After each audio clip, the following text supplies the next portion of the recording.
Doing business in China takes a lesson in Chinese business culture. In China, it's all about trusting relationships, or guanxi.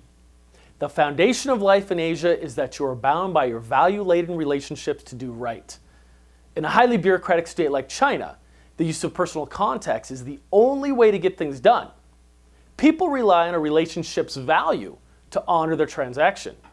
It's for this reason that relationships are not easily made.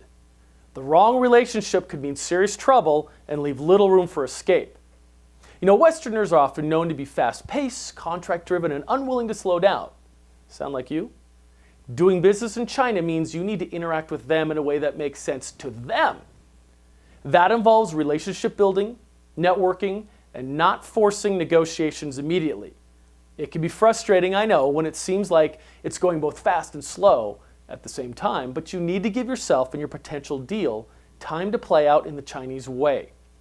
Whipping out a contract early in the negotiation process is seen as an indicator of bad faith. Don't do it. It's considered inappropriate, and your draft contract will be seen as irrelevant. To the Chinese, it carries a sense of commitment, and they can just sign the document to humor you and their Western guests. You see, business clauses are seen as a useful agenda, but they carry no obligations.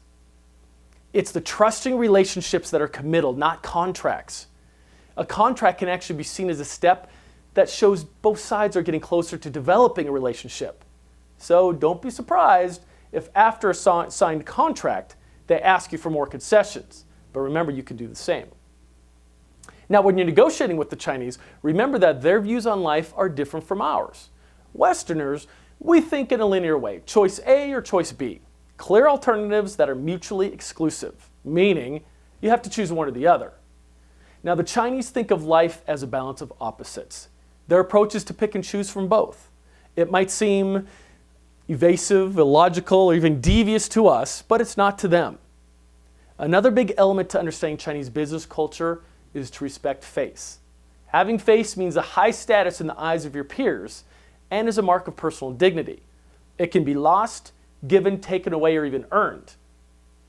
It can be given by praising someone for good work in front of their colleagues, but be careful, be sparingly. Your praises will lose sincerity if they're doled out too easily. The easiest way for someone to lose face is to insult or criticize them in front of others. A huge no-no is to make fun of someone.